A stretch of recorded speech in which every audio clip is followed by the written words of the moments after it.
I just wanted to get into this video and I have a few thoughts that I just want to say. So for example, you know when you're off social media, okay, that's kind of unfortunate. So basically I'm meeting one of these and I'm just going to do this video now because by me doing this video, I can kind of show you what I've been up to in terms of my life outside of social media. And I don't want it to be that I'm doing the same things every single day. I'm going to the same places, but I don't seem to learn anything from that. When people go to the same places, it's almost like they take things for granted because they don't seem to look at things in a new way.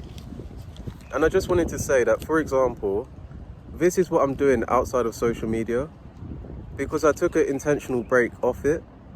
For example, in my case, social media can be very overwhelming, but also the quality of my videos, I believe it keeps going down.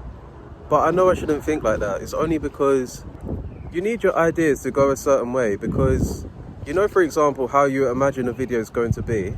You want it to be that the video, it turns out the way that you wanted it to be. And for example, if a video isn't what you expected, or you don't get what it is that you want in terms of engagement, you realize that that can stop people from doing social media altogether. When it comes to social media, you have things that you do, you have your daily habits, you're always showing people like the positive things. You don't really talk about the negative things because when you talk about the negative things, it makes people look at you in a certain way. And I just wanted to say that, for example, there's two sides to social media. There's the popularity side of it, but then there's also the authenticity side of it. And when it comes to popularity, it's because you're looking your best, you're doing things that other people like. But also when you do things that other people like, you don't know if your content is actually helping people as much, if that makes sense. Because for example, when it comes to entertainment, it is entertaining, but when people watch it, will they take something away from it? But then also when it comes to authentic content, it's because you know you're going through things, but then other people, you're trying to relate to them. And I just wanted to say that my time on social media, it has been productive. In fact, it's been my busiest week so far.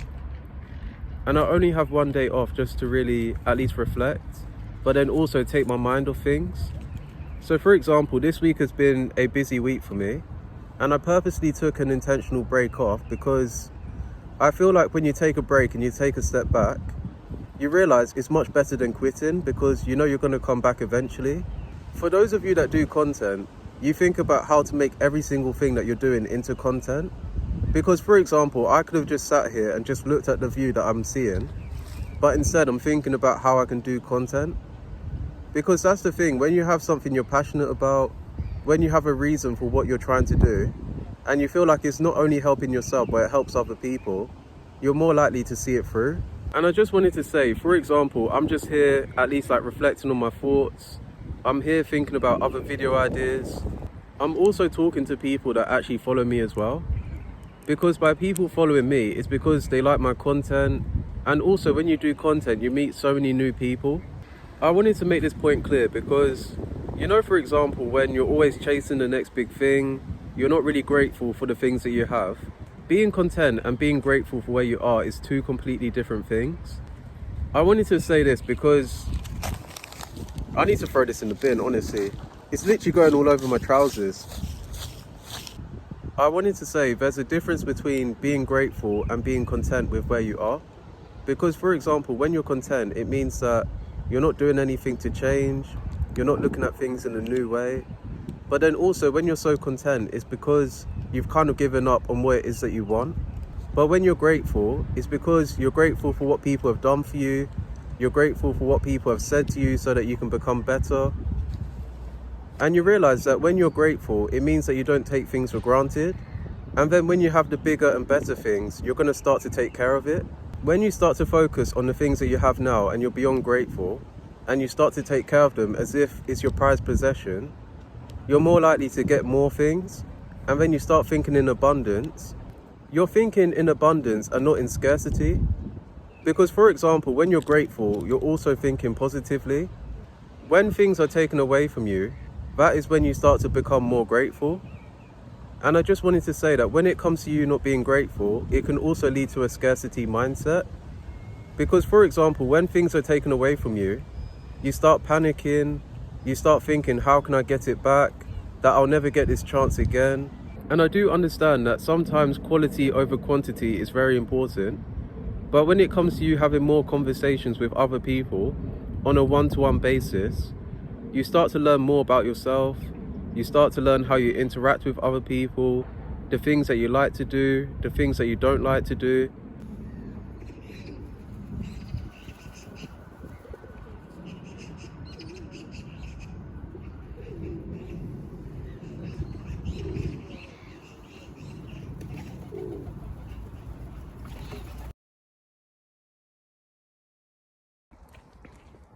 So right now I'm on the way to Stratford.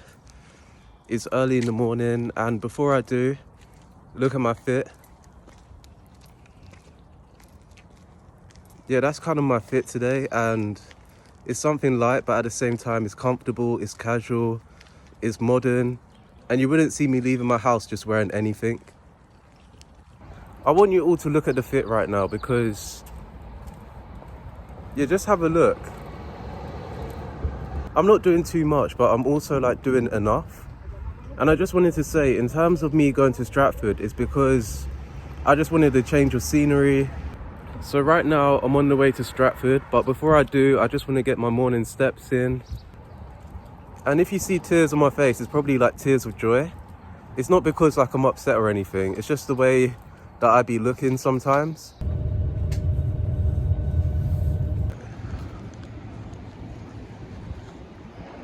I've been here before. I just wanted to see more of the area, and I have time today to really just at least check it out. And yeah, I'll just kind of show you what I've been up to, because it doesn't have to be too much, but it's also like a new environment. So I will make the most of this, because I came here super early so that I can have the whole day just to do what I want to do. And why not just take the opportunity while it's here?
So my goal is just to do bowling, cinema, or an arcade.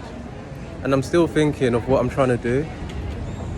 So I'm just going up the escalator now. I'm trying to like choose between those three things that I said, because while I'm here, I want to do at least one. So yeah, it should be all good. Like, I got here safely, all of that. all of that important stuff is taken care of. It's just to choose what I'm going to do. And being here is such a good vibe because I prefer like the shopping mall which I go to regularly, but this one is a completely different thing. It's overwhelming, it's big, and I could get lost in a place like this. So yeah, and the thing is, plans can change, so that's why when I'm making this choice between one of the three things I wanted to do, I could change my mind because, you know, for example, plans do change.